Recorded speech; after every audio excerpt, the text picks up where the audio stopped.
Ni hao. Hello, and welcome to Learn Chinese with Ease, as we explore how to learn the fundamental greeting, hello. Are you ready for the challenge? We'll start off with the standard greeting by looking at the tones and their movement.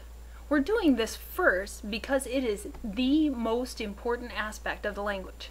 Native Chinese speakers will determine how good your Chinese is by listening to your tones. If you have this down, you'll be off to a fantastic start in learning Chinese. After the tones, we'll take a look at the individual sounds, but we'll practice the tones and sounds, so much that eventually speaking Chinese will just come naturally to you. Then we'll take a look at the literal meaning of the phrase in order to finally grasp the cultural connotation. If you miss this, then you've missed the whole purpose of learning the language. You can't really communicate with someone unless you understand the culture. You'll see what I mean by the end of this lesson. For now, let's get started. Ni hao. Repeat. Ni hao. Ni hao. Are you practicing with me or just letting me say it all on my own? Come on. Ni hao. Ni hao. Notice the tonal mark above the character.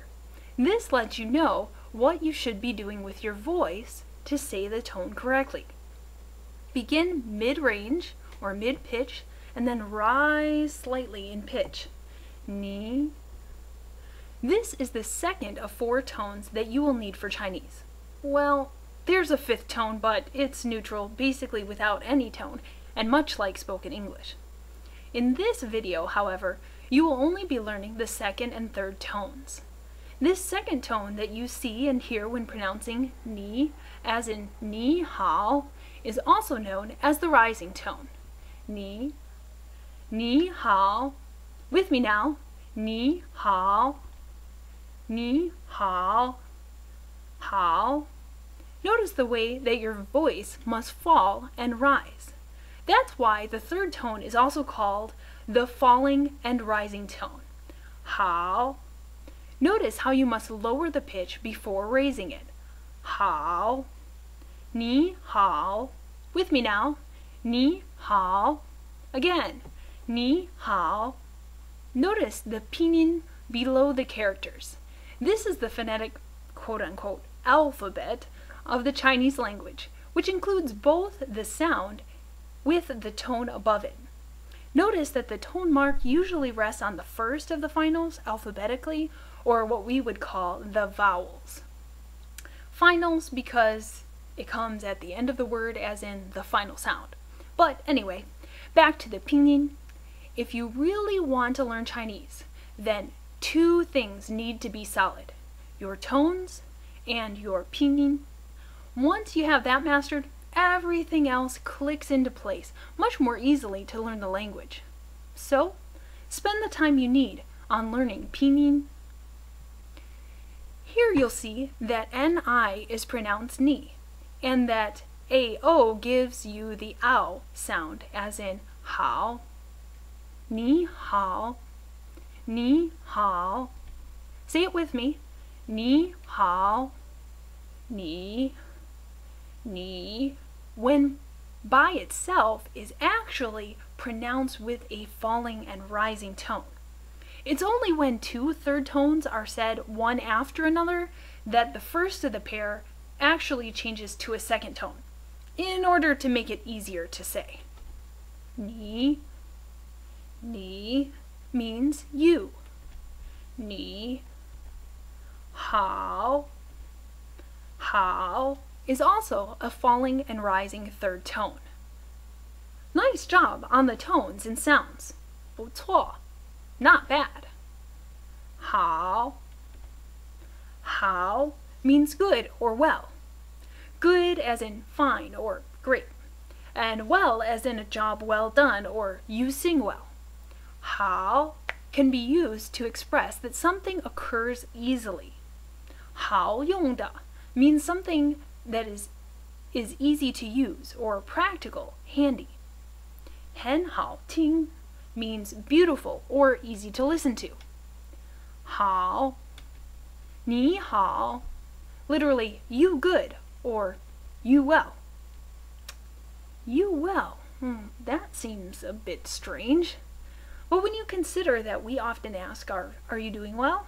It makes a little more sense. However, this greeting is not a question at all. It's more like an assertion. 你好, you well, you are doing well. Now, why would someone say that? Well, let's take a look below the surface to find out what's really going on. The standard greeting, 你好, typifies the cultural expectation to keep things positive when conversing with others. This is a pretty important value that's expected in conversation. Actually, you'll find that the measure of who you are as a person is often estimated by a new acquaintance based on how you make others around you feel, much like our version of making a good first impression.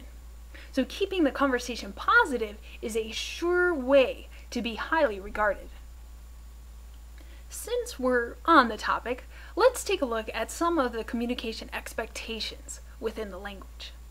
You'll soon find that it is expected that the listener be the active communicator in the conversation. Yes, the active communicator. When I say active, I don't mean that you must actively respond like we usually do in English by nodding our head or grunting or saying, oh yes. Far from it.